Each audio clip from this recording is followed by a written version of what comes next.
Hello दोस्तों, हम लोग इंडियन पॉलिटी को इम्पोर्टेंट क्वेश्चन आंसर को देख रहे थे, जो कि आपकी गवर्नमेंट जॉब के एग्ज़ाम के लिए बहुत ही महत्वपूर्ण है, चाहे आप किसी भी गवर्नमेंट जॉब की तैयारी करते हो। तो इसमें आज हम देखेंगे पार्ट 4। इससे पहले हम लोग पार्ट 1, पार्ट 2, पार्ट 3 और पार्ट 3 तक मैंने कर लिया था। अब ये पार्ट 4 है, ठीक है। तो चलिए देखते हैं।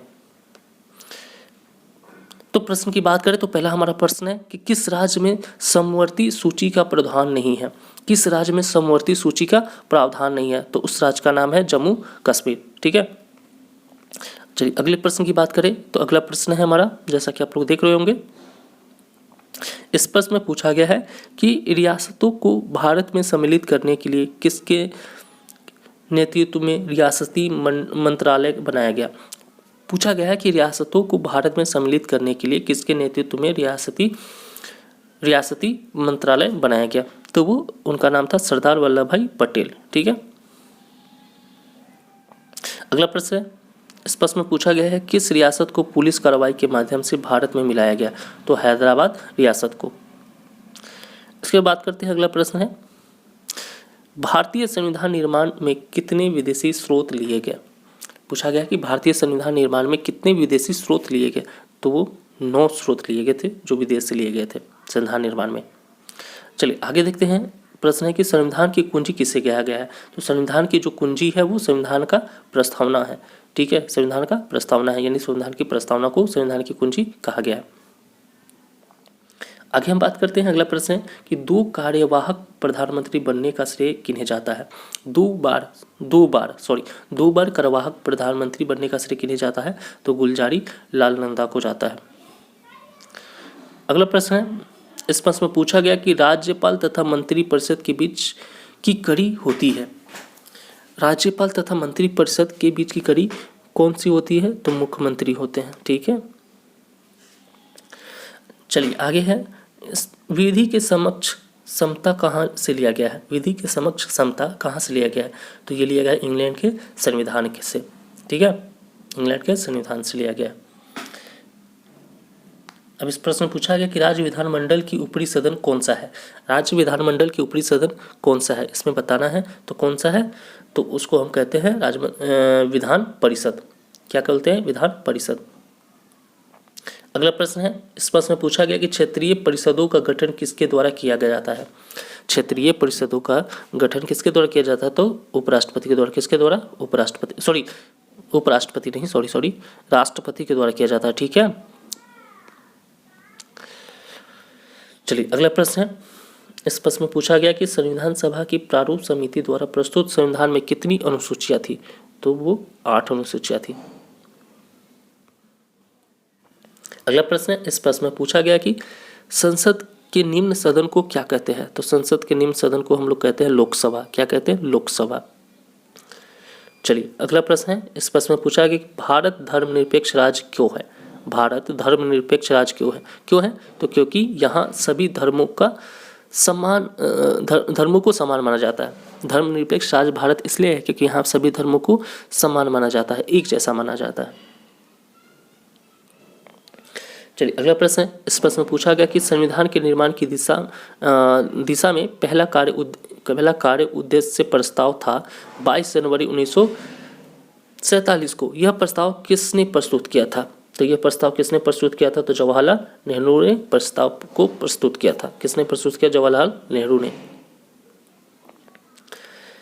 अगला प्रश्न है, इस प्रश्न में पूछा गया है कि भारत के पहले राष्ट्रपति के रूप में डॉक्टर राजेंद्र प्रसाद का चुनाव किया गया था।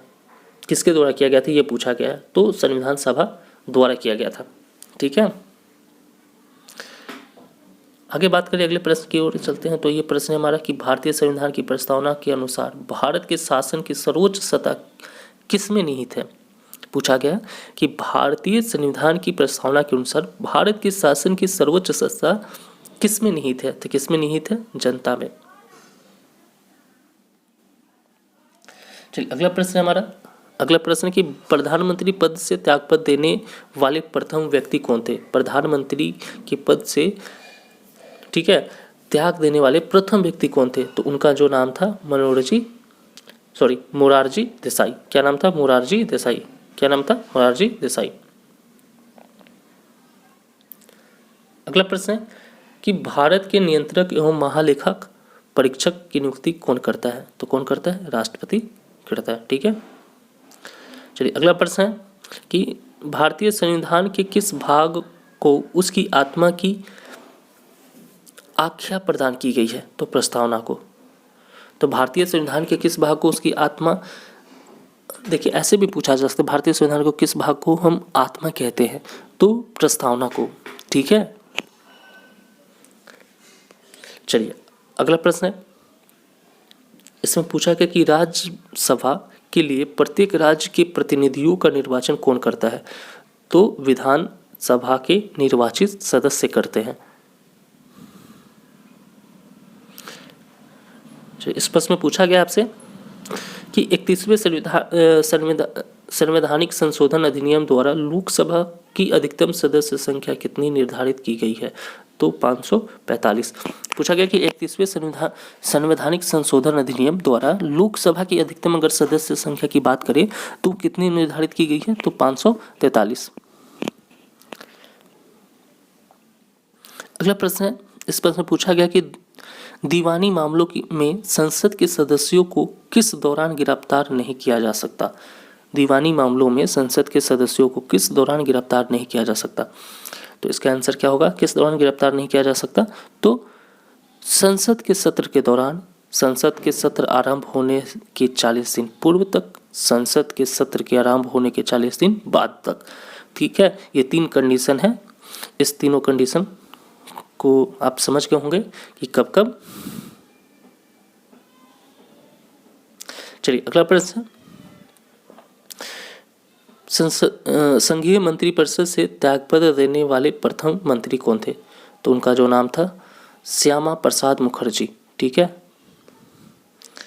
अगला प्रश्न है कि भारत के सन परीक्षा और लेखा प्रणालियों का प्रधान कौन होता है? तो इसका प्रधान जो होता है भारत का नियंत्रण एवं महालेखा परीक्षक होता है। इसके बाद अगला प्रश्न है कि हमारे की लोकसभा के अध्यक्ष कौन चुनता है? तो लोकसभा का अध्यक्ष जो होता है लोकसभा के सदस्य चुनता है। ठीक है, लोकसभा का सदस्य ही चुनता है। बात करते हैं अगले प्रश्न को, तो कौन उत्तर प्रदेश की प्रथम महिला मुख्यमंत्री बनी? पूछा गया कि कौन उत्तर प्रदेश की प्रथम महिला मुख्यमंत्री बनी? उनका नाम जो था सुचेता कृपलानी था।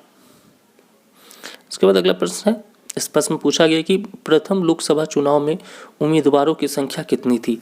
तो प्रथम लोकसभा चुनाव में उम्मीदवारों की जो संख्या की बात करें तो 1874 था। अगला प्रश्न है कि भारत के पहले उप प्रधानमंत्री कौन रहे? तो इनका नाम था सरदार वल्लभ पटेल। इस प्रश्न में पूछा गया है कि भारतीय स्वाधीनता अधिनियम को किस दिन ब्रिटिश सम्राट की स्वीकृति मिली? तो 21 जुलाई 1947। हमारा अगला प्रश्न है कि केंद्र एवं राज्य के बीच धन के बंटवारे के संबंध में कौन राय देता है? केंद्र एवं पूछा गया कि केंद्र और राज्य के बीच जो धन का बंटवारा होता है उसके बीच संबंध जो होता है बंटवारे के बीच कौन राय देता है, ये पूछा गया है। तो कौन राय देता है? वित्त आयोग। कौन राय देता है? वित्त आयोग। ठीक है, अगला प्रश्न हमारा कि जब भारत स्वतंत्र हुआ उस समय कांग्रेस का अध्यक्ष कौन था? तो उस समय कांग्रेस का जो अध्यक्ष की बात करें तो जे बी कृपलानी थे। ठीक है, जब भारत स्वतंत्र हुआ उस समय कांग्रेस का अध्यक्ष जे बी कृपलानी थे। अगला प्रश्न है कि किस राज्य की विधान परिषद की सदस्य संख्या सबसे कम है? तो जम्मू कश्मीर। चलिए अगला प्रश्न है, इस प्रश्न में पूछा है कि भारत के किस प्रकार की शासन व्यवस्था अपनाई गई है? भारत में किस प्रकार की शासन व्यवस्था अपनाई गई? तो ब्रिटिश संसदात्मक प्रणाली। ठीक है, चलिए आगे ये प्रश्न को देखते हैं। तो भारत की संसदीय प्रणाली किस देश के संविधान का स्पष्ट प्रभाव है? पूछा गया है